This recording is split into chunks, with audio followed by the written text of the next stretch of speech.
everyone. Thank you for joining us for our MDA Engage SMA Symposium. My name is Mallory Williams, and I'm a manager for the Family Support and Community team at MDA. We appreciate you joining us, and we are glad to be able to share this important symposium with you. I want to thank our event sponsors, Genentech and Biogen, as their support is greatly appreciated. We believe in the power of bringing our community together for opportunities to learn from specialists and have the opportunity to connect with others. This event is a part of our larger MDA Engage series, including disease-specific symposia, which we are hosting today, community education seminars, and community webinars. Here is our remaining event for the year. The Adult Neuromuscular Seminar will be a half-day-long educational event providing individuals and families with knowledge and resources around a variety of topics related to care, research, resources, and more. We hope you're able to join us for this event and many more to come in 2022. Here is the agenda for today. As you can see, we have a busy day filled with wonderful speakers. I have just a few housekeeping items to go over before we begin. We are recording today's event and we'll be posting it to the mda.org website for on-demand viewing within a few weeks. For those of you joining the event live, please know that all phone lines have been muted. We will be having a Q&A session at the end of each presentation, so please do utilize the Q&A icon to type in your questions. If you hover over the bottom of your screen, a tray of icons will appear. Click on the Q&A icon to open the feature and enter the question to host. You don't need to wait until the end of the presentation before submitting questions. Please feel free to use the chat feature during the symposium if you have any comments. Make sure that you click on all panelists and attendees when you type in your comment. You will notice on the agenda that there are small breaks between speakers. Please feel free to stay connected to the live broadcast during these times, but this will also allow you time to grab some water or a bite to eat. This is also the time when I will be checking audio for the next presenter, so you will be hearing us during these times. Finally, we will be sending out a brief survey afterwards, and we would like to receive your feedback on what you heard today. We want to make sure that we're discussing topics that are of interest and bring value, and we use your feedback as a way to improve future educational events.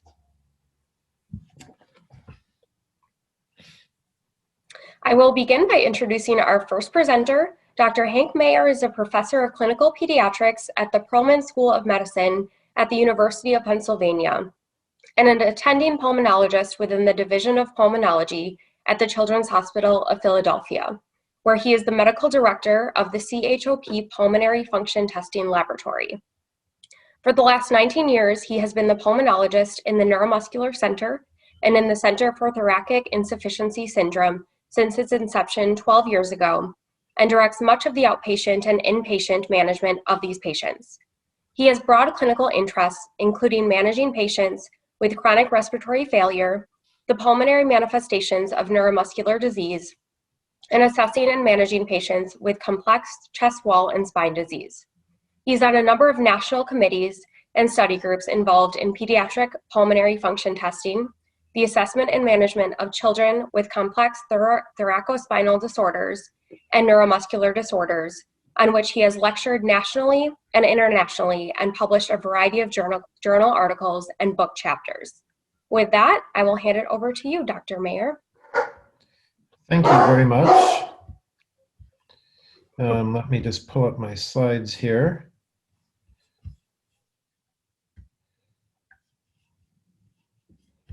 Oops, where did they go? Okay. Can you see my slides? I can, yes, thank you. Perfect. Okay, well, thank you very much for the kind invitation to talk about a topic that I'm very passionate about, and that is taking care of patients with neuromuscular disease and specifically spinal muscular atrophy. And professionally and clinically, my entry into this field came through a patient that I started following with spinal muscular atrophy about 21 years ago when I started my fellowship. thankfully, and with lots of good luck and exceptionally good care on behalf of his parents, he's still with us. And it's been a wonderful journey for me. And I'd like to talk you through some of the components of care that I think are particularly important. So, it's not moving forward. Okay. All right, so before we move on, I just need to disclose that I have had the opportunity to serve on scientific advisory boards or consultants for the following organizations in the neuromuscular field, but none of these organizations has influenced the content of this presentation. Okay, so when I think of a neuromuscular disease, I like to think of a flow, and as a physiologist, I like to think of the pathophysiology. And so everything starts with respiratory muscle weakness, whether it's a primary myopathy or perhaps a neuropathy, which is the case in SMA. The endpoint of all this, of course, is respiratory failure. But as we all know, there are a number of different ways that patients progress into that final point of respiratory failure. And I think of three general flow patterns or flow directions. One is through diaphragm weakness, diaphragm being the most important respiratory muscle that controls inspiratory effort. And then the chest wall muscle, which is particularly impacted in SMA, helps to provide thoracic or chest wall rigidity. And then the spine helps to maintain an erect posture. And all three of those need to be working properly for somebody to breathe well. And if one is not working well, then it can impact the others.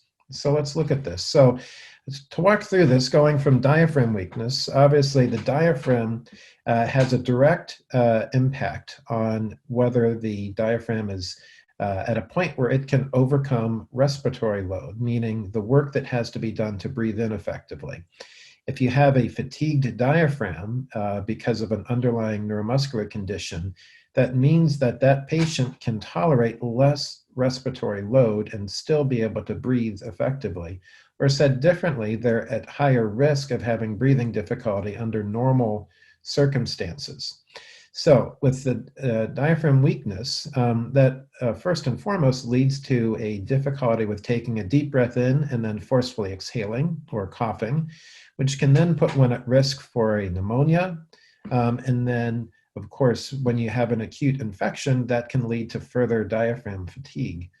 In addition, what happens over time is you can get, with decreased respiratory effort, you can get low lung volumes or lose the capacity to breathe. By not being able to breathe in deeply, you lose the capacity to use all of your lung capacity, all of your lung volume. And so you have low lung volumes. And when the lung volume is lower, the airways are narrower. And more narrowed airways have higher resistance and are harder to get air through, which again leads to increased respiratory load. If you look towards the middle under chest wall muscle weakness, initially patients with SMA will have especially SMA1, will have a very flaccid chest wall. But over time, when the patient loses the ability to breathe in deeply, the chest wall can become very stiff, or the compliance of the chest wall will go down.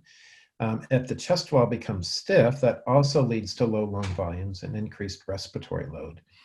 And then over to the right, if you have weakness in the muscles that help to maintain the spine in an erect position, and you start tipping forward, which is kyphosis, or tip to the side, which is scoliosis, that can also impact the chest wall, which is already stiff. And that kyphoscoliosis and then chest wall stiffness can also lead to low lung volumes. And then ultimately, at the bottom of this, you have a balance between the respiratory load and the diaphragm capacity. And if there's an imbalance, if the diaphragm is fatigued or the load that one has to breathe against is increased, then that asymmetry leads to respiratory failure.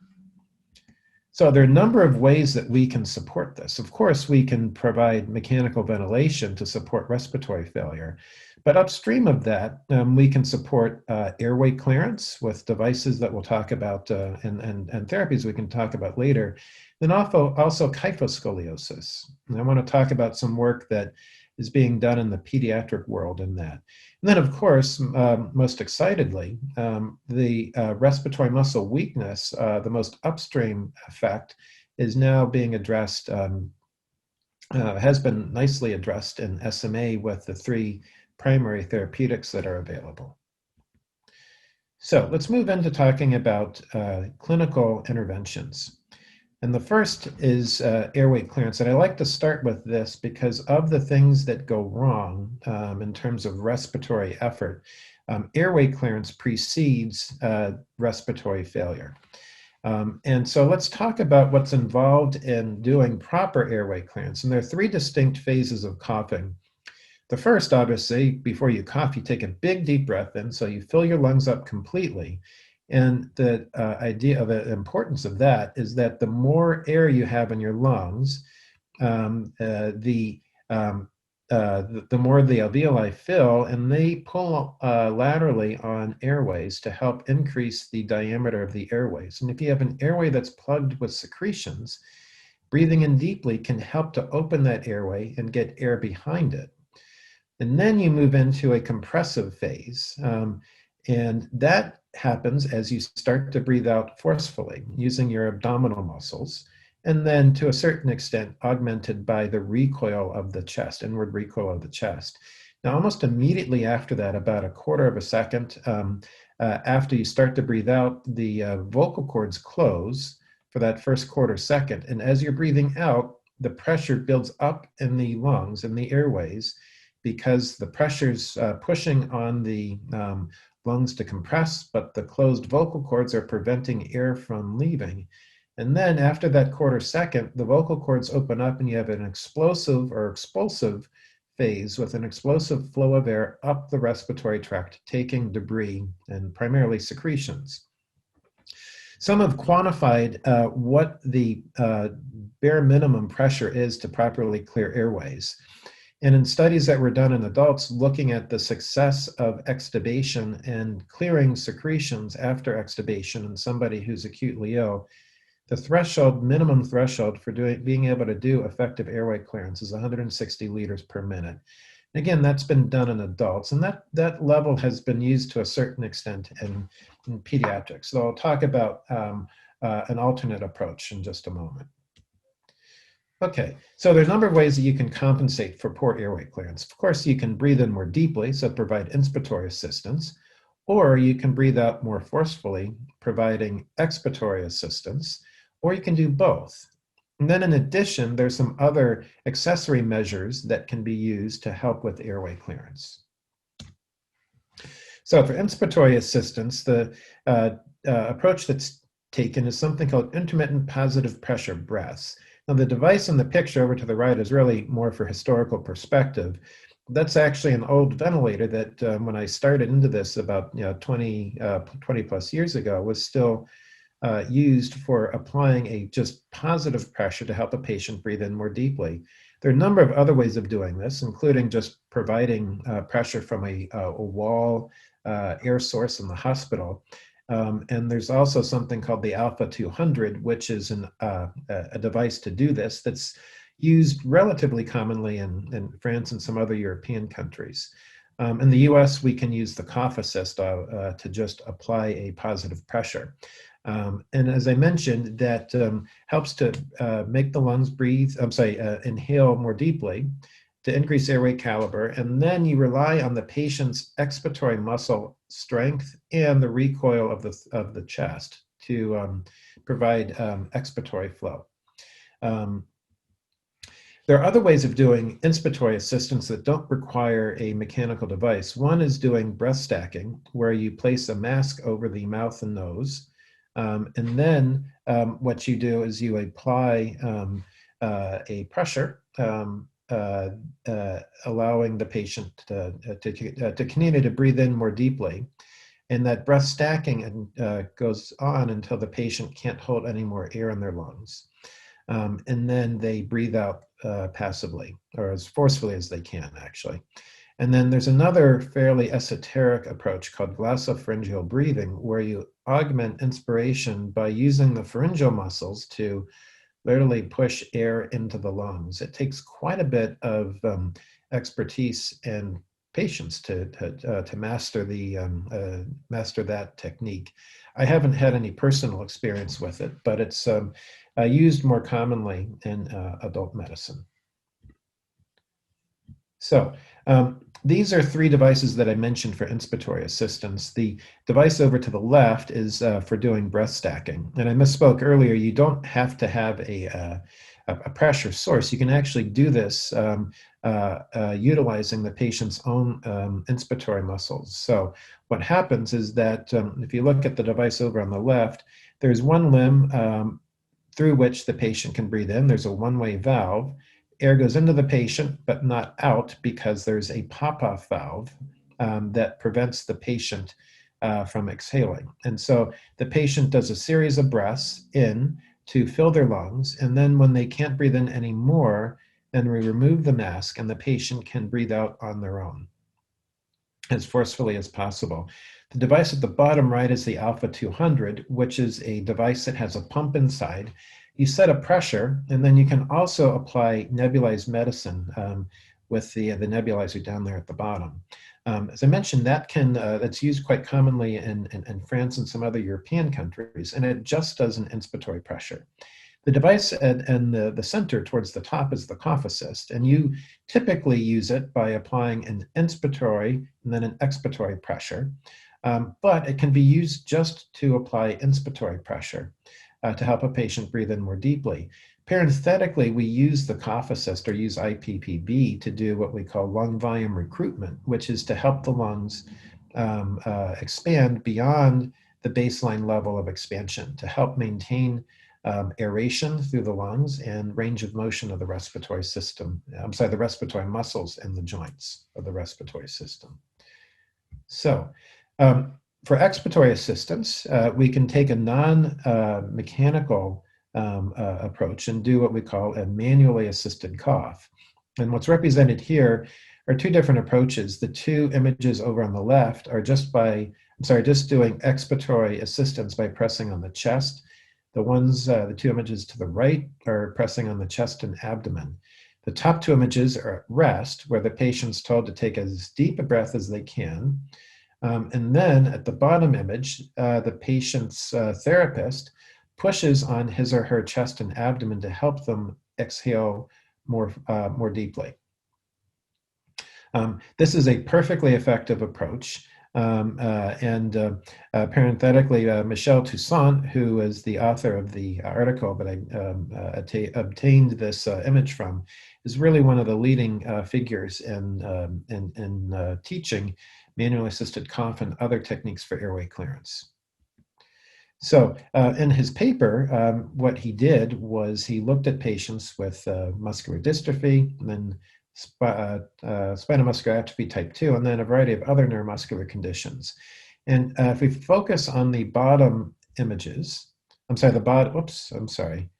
we focus on the bottom three rows, we have peak cough flow, which, as I mentioned earlier, is the flow that one can generate to mount a forceful exhalation. And we want to ideally see something above 160 liters per minute. As you can see here, for the patients with Duchenne muscular dystrophy and SMA, they're, at least with the Duchenne patients, they're right above that. And the patients with SMA, looking at the range of peak cough flow, there are a number that could easily drop below that 160 liter per minute threshold. By doing just thoracic manually assisted coughing, meaning pressing on the chest, they're able to augment exhalation quite nicely, but even more by pressing on the abdomen and the chest at the same time. So the abdomen and chest approach is by far the most preferred approach.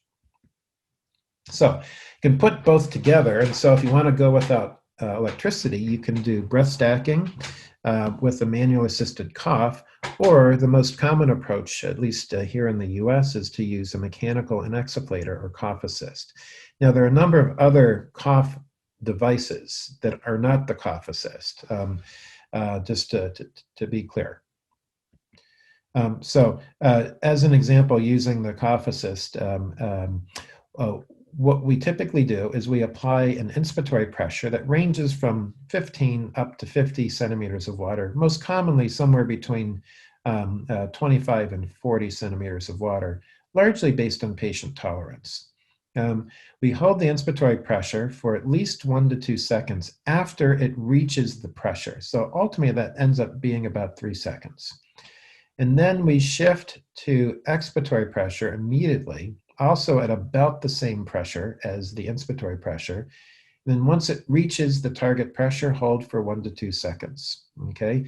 We go back and forth 5 times, and then typically we'll take a break and have the patient expectorate what's been brought up, or if they're not able to do any type of expectoration or cough, then we'll suction. And the typical approach is to do 5 cycles 5 times. However, what I always tell parents is that you use whatever is needed to get the effect that you want.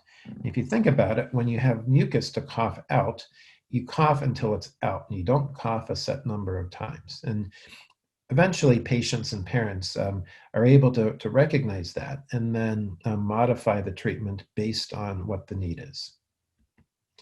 So here's some examples also from Michelle Toussaint at doing a variety of different approaches for airway clearance. So going from left to right in this box and whisker plot, peak cough flow is listed over to the left, and as you can see, 160 liters per minute is the threshold that we're interested in. And so for unassisted coughing in this mixed population, very few, if any, of the patients are able to generate that type of flow.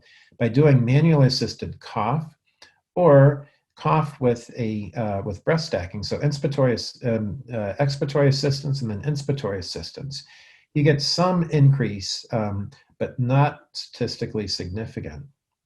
You do get a statistically significant increase if you do both inspiratory and expiratory assistance, which is represented over in the rightmost box and whisker plot, indicating obviously that if at all possible, you should do both inspiratory and expiratory assistance.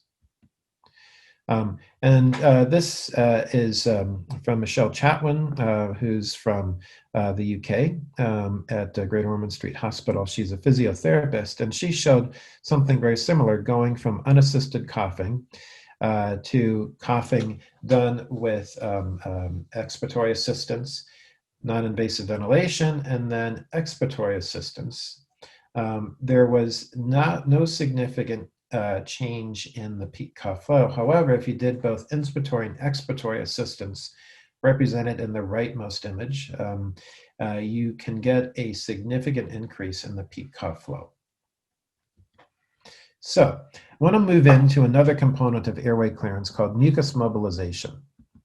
So the issue with that is that it requires an intact cough, and a lot of these techniques have come out of the cystic fibrosis world. So intrapulmonary percussive ventilation is a vibratory treatment that's done under pressure with nebulization. And what that does is it helps to vibrate the mucus, which makes it thinner and easier to clear. And then you can nebulize a medication, whether it's just saline or something else, that can help to thin the mucus further. And what it does is the pressure helps, as you can see in the image over to the left, the bottom image. When the pressure is applied, the airway caliber increases, which allows airflow, including the vibration, to go out to the periphery and then back out in sort of a coaxial manner. And that flow, that vibration can help to essentially shear mucus off the airway and then help it to move more centrally. From the CF world, there's something called high-frequency chest wall oscillation, otherwise known as vest therapy. And this is using the same type of principle as IPV, with applying a vest over the chest, which is vibrates at high frequency. Now, with both IPV and the vest, this is not a surrogate for doing a cough. It requires a cough, and if you don't cough, then it doesn't work very well. It just moves the mucus around into the chest. So if you are to do a vest or a IPV treatment, it has to be followed by an effective cough, if somebody can cough, or a mechanical insufflation exsufflation treatment. In addition, there's some pharmacotherapies we can use if the mucus is too thick because of increased cellularity. Also from CF, we can use Pulmozyme or Dornase alpha to break up the cellular components of mucus. If the mucus is just thick and dehydrated, we can use hypertonic saline at 3%, which is the typical concentration we use to try and humidify the mucus and make it easier to clear. There's too much secretions. If it's salivation, we can, in some situations, use an anti-salivary agent, or patients with neuromuscular disease can get allergies just like anybody else, so an antihistamine can be helpful. And then antacid therapy. You might ask, well, why? Well, if you have reflux, the acid contact on the back of the throat can produce mucus. In addition, if you have reflux and you're vomiting, you have the same, vomiting minimally, you have the same the same effect that the rest of us have before we vomit, which is we salivate. And so patients that reflux can also have increased salivation. So for respiratory failure, there are two different ways that we support, and they're both critically important. The first is, how does the air get into the patient? And this seems simple, but is by far the most important the most important component, because if the patient can't tolerate how the air is being introduced into their body, then it's not going to work very well. So you can go through the nose, the mouth and nose, through a tracheostomy tube, and in some situations, full body ventilation. The ventilator can be, the typical type of ventilation that we use is a positive pressure ventilator. There is negative pressure ventilation, like a cuirass or a chest shell, that can be used in some situations. The old-fashioned approach is using volume ventilation, but that's not very effective outside of a closed system, meaning outside of a inpatient setting. So here are a variety of different nasal masks, and thankfully over the last 5 years there are masks that are now specifically made for small pediatric noses. In the past, what we'd have to do is just get the smallest adult size available and use them use it in a pediatric patient. The top 3 masks are silicone based and have a little air baffle that fills with air, and if placed properly and not too tight, that air cushion provides a measure of comfort between the mask and the patient. The bottom left and center images are of masks that have a gel cushion that can be used in patients that have some asymmetry, and the gel can redistribute around the patient's nose and make it easier to get a comfortable feel. This is one of the first 4 pediatric models. This is the WISP. There are a number of others that are now available, but as I said, finding a comfortable fit is critical, or else it's just not going to be used. There are a number of other approaches. There are cannula interfaces, and sometimes we will use a cannula interface alternating with a mask interface. These are sort of adaptive devices that have a slightly different fit over the nose, and at least in the image on the left, it includes an integral chin strap to help prevent the chin or the mouth from opening during sleep. Here is an oral nasal mask over to the left, and then a mask over to the right that's literally a full face mask. When I saw the mask over to the right at a meeting about 10 years ago, I was shocked at who on earth would devise something like this. But I have to say, we have a number of patients, especially smaller patients, that seem to tolerate this quite well. The only issue with having a mask over the mouth and nose is the potential for aerophagia, or swallowing air, then leading to emesis. And so if one is to use an oral nasal mask or a full face mask, it really should be used with support in place to monitor the patient continuously when they're using this mask. Otherwise, there's a potential risk of vomiting and aspiration. So as I mentioned, we saw the image over on the left. For patients that have their mouth open at night, a chin strap can be very helpful. There's another way of providing pressure over the chin over to the right. For patients that require daytime ventilation, a tracheostomy tube is not mandatory in any way, shape, or form. There are mouthpiece ventilation mouthpiece ventilation strategies that can be used with the ventilator affixed to the back of the wheelchair. And this can even be done for a patient that doesn't have the upper extremity strength to be able to bring the mouthpiece up to his or her mouth. There are articulating ventilator circuits that can be set to position the mouthpiece literally right next to the patient's mouth so that they can access ventilation whenever needed.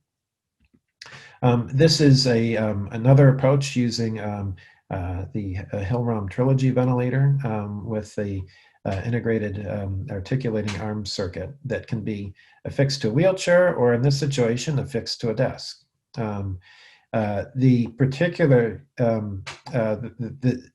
There's a particular strategy of ventilation that's necessary to do this, and that is to have ventilation in what we call a spontaneous mode, or just with patient demand, and with no expiratory pressure, so that in between breaths there's no air flowing out of the circuit, which of course would blow on the patient and be quite annoying. The new ventilators that we have, both this Trilogy ventilator and the Astro ventilator, are able to do this. So, as I mentioned, tracheostomy tube is not mandatory in patients that require ventilation both at night versus during the day, but it may be in the patient's best interest, or it may be preferable. And the advantage of a tracheostomy tube, of course, is that you don't have to have a mouthpiece or a nasal mask. And so, as I said earlier, a tracheostomy tube is not mandatory if you require continuous ventilation. It is simply an option. The only true clear indication for a tracheostomy tube is if there is an airway issue, or a patient is not able to tolerate having a mask over the mouth or nose, and they still need ventilation. So there are a number of different types of ventilators. There are ventilators that are set to just do nighttime ventilation, and they're typically quite a bit cheaper than ventilators that are made for continuous use. And these are two examples of just nighttime ventilators. Before the ventilators that we use for continuous support were developed, we would actually have to have patients alternate between two nighttime or BiPAP ventilators so that the pump that provides the airflow wouldn't burn out and fail. So these are two ventilators, the ResMed Astral over on the left and the Hillrom Trilogy over to the right, that we use for continuous ventilation in patients either who require nocturnal nasal ventilation and then ventilation by mouthpiece during the day, or require tracheostomy tube ventilation. Both are reasonable devices and are effective. And as I mentioned, quite a bit more expensive than the previous two. And so if you have a patient that just needs nighttime ventilation, having a BiPAP unit is completely reasonable. Once they start to require daytime support, it's important to switch over to a continuous ventilator. So I want to talk briefly about acute management. So we have two things that we typically track: airway clearance using peak cough flow as a outcome measure, and then respiratory failure using carbon dioxide as a threshold. And we follow peak cough flow over time, and we can follow end tidal CO2 over time. So there are thresholds that we get concerned about. I mentioned 160 liters per minute earlier as a threshold below which a patient cannot generate an effective cough. 270 liters per minute is felt to be the threshold that when below, if a patient's below when they are well, that projects to being below 160 liters per minute when they're sick and they lose some respiratory muscle function during an acute illness. So when a patient's well, we look at 270 liters per minute. So the distance in between 270 and 160 is sort of a transition threshold. The normal CO2 is 45 millimeters of mercury. Below 45 millimeters of mercury. So once that rises above, once the CO2 rises above 45 millimeters of mercury, we get concerned about respiratory failure. And the typical feeling is that when you're when you're spending a good portion of sleep, greater than 20% at least, above 50, then you're in respiratory failure and need support. So, as I mentioned, there's sort of that transition phase, and then a phase when we get quite concerned where your peak cough flow is below 160 or your end-tidal CO2 is above 50.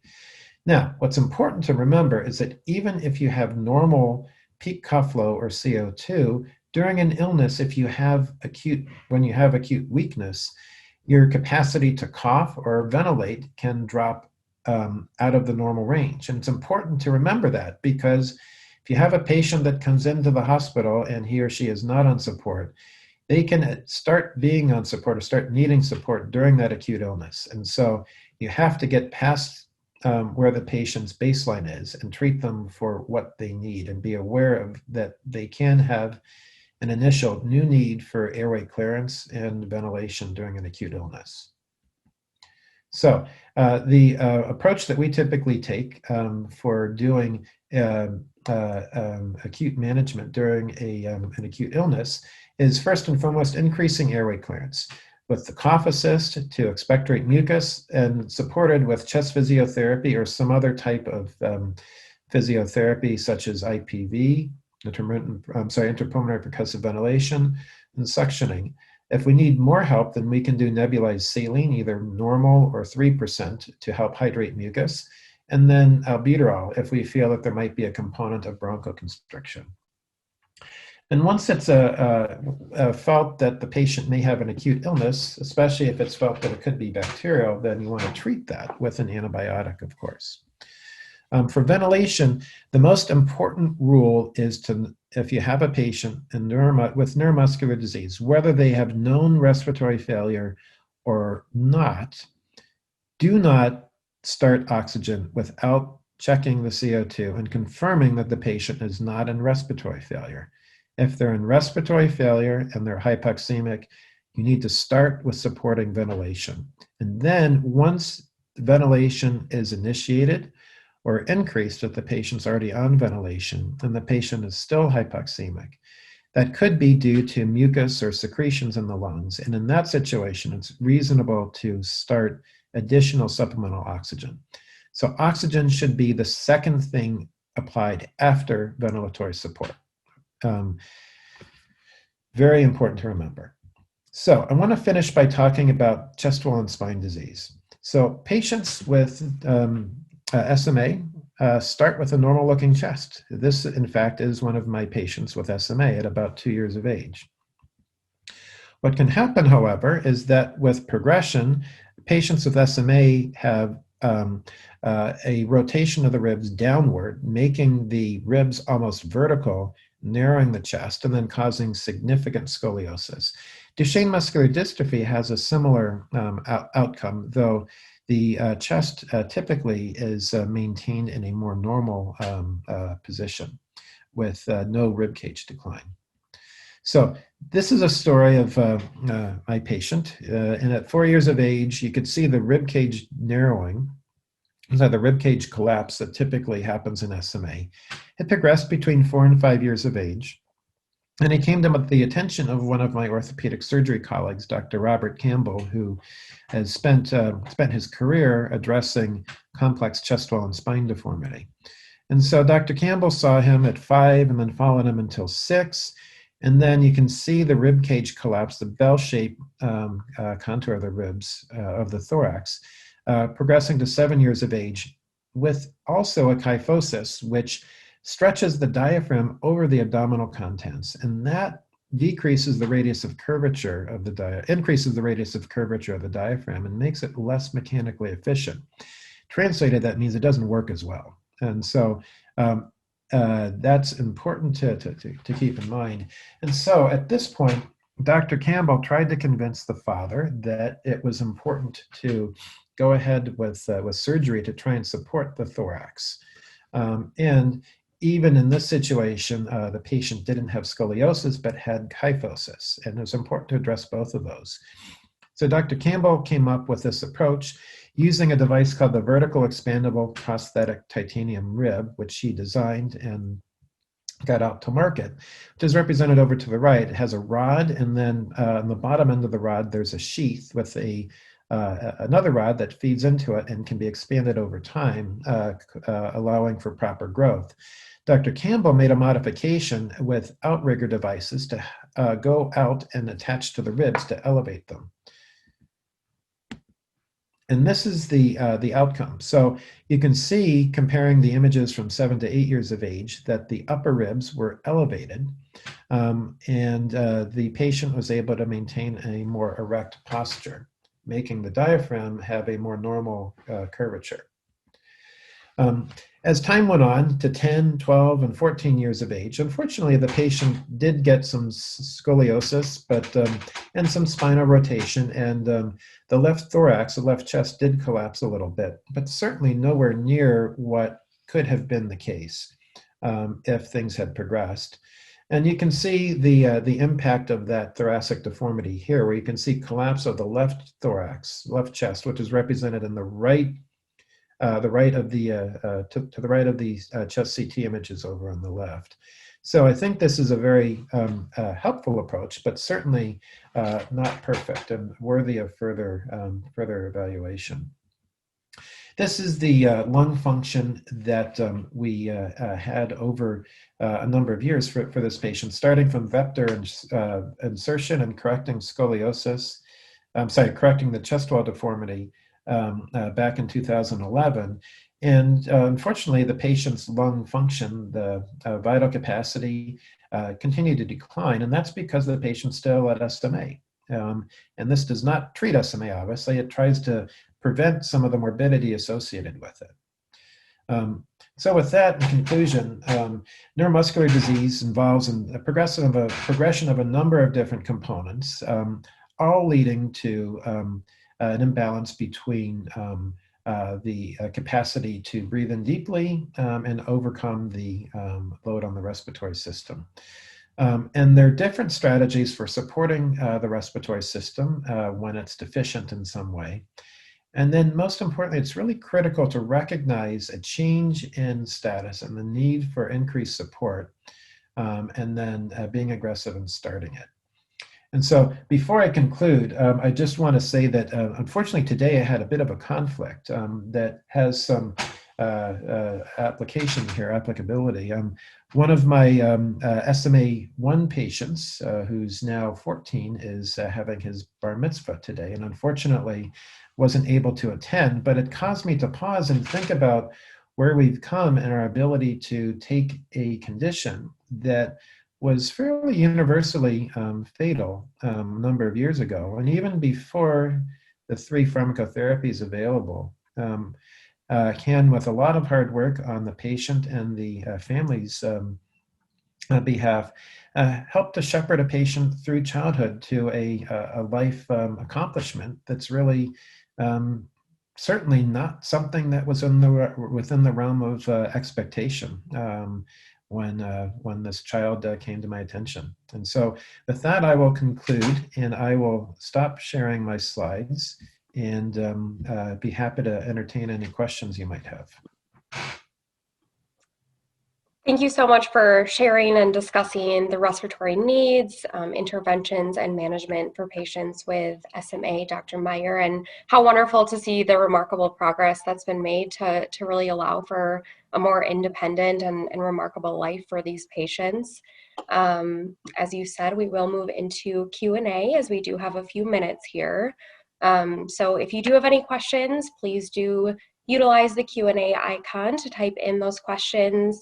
If you hover over the bottom of your screen, a tray of icons will appear, and you can click on the icon to open that feature and enter your question to host. So we'll just give it a minute or two here.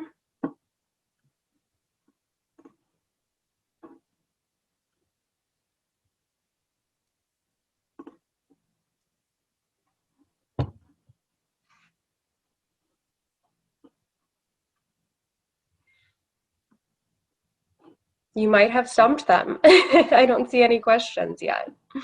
Well, maybe I can just start with throwing out some comments. And the one comment that I would make, I use the example of my patient who's having his bar mitzvah today. And, you know, the expectation on these patients has changed dramatically, even even more so now that there are pharmacotherapies that can really alter progression. And so, as has been the case with other pediatric conditions like cystic fibrosis, which now is an adult condition also, the same is expected for SMA, even for the patients that are born with more severe phenotypes and other neuromuscular conditions. And so one of the things that we've also spent quite a bit of time trying to address is making that transition from pediatric to adult care.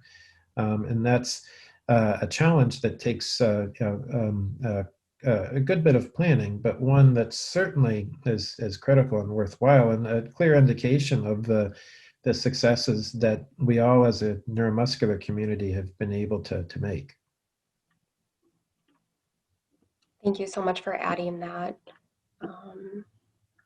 We'll give it one more moment.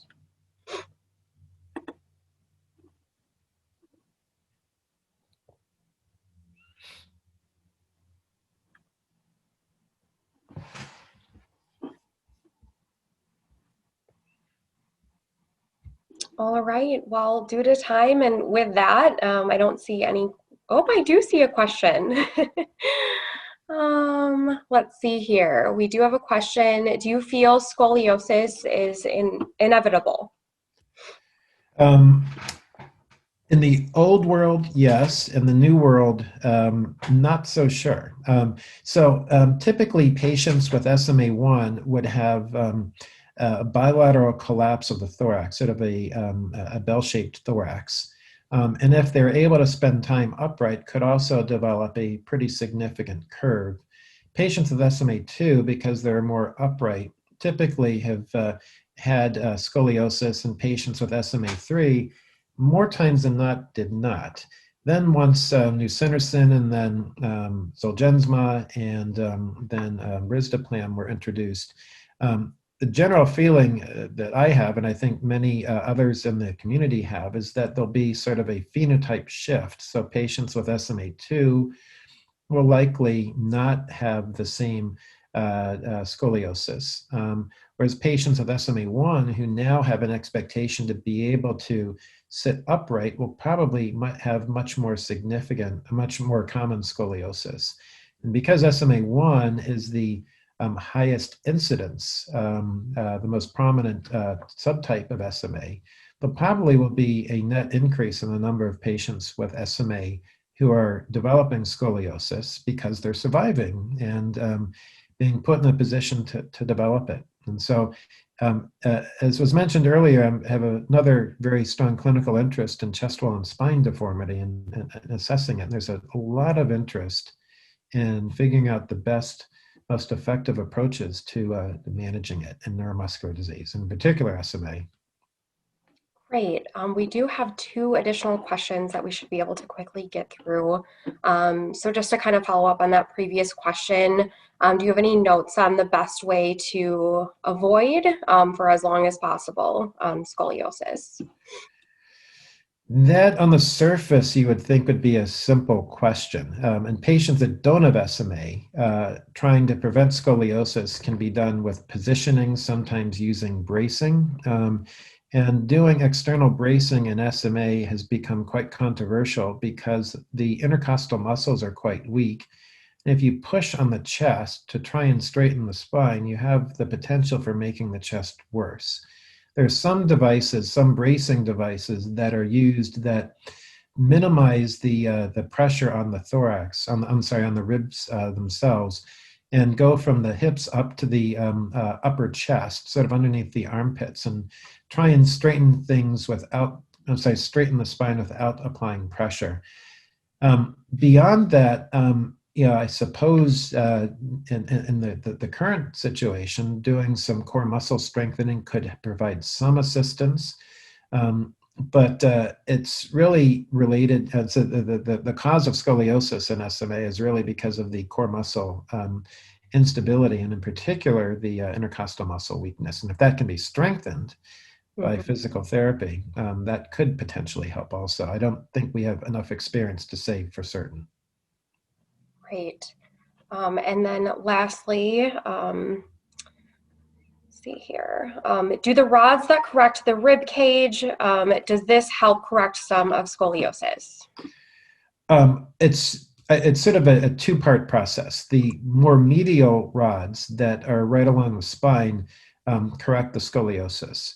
And one of the approaches that Dr. Campbell took in addressing patients that have pediatric or early onset scoliosis was addressing the spine and the chest wall. And applying that principle here to SMA, the rods that go outward are meant to try and make the thorax look better or position it better. From my standpoint, that gives a bigger thorax, more space for the lungs to be to expand. And so it's sort of a two-part process. And now I need to say very, very clearly, this is a somewhat novel approach that is not widely accepted. We think at CHOP that it's quite helpful, but we cannot, we don't have long-term follow-up to demonstrate clear superiority over the traditional approach of supporting the spine. Thank you very much. All right, I think due to time, we will have to move on, but thank you so much. We sincerely appreciate you sharing your knowledge, expertise, and really all that you do for our neuromuscular community, and we hope that you can join us again in the future. So thank you very much. Thank you very much for the invitation.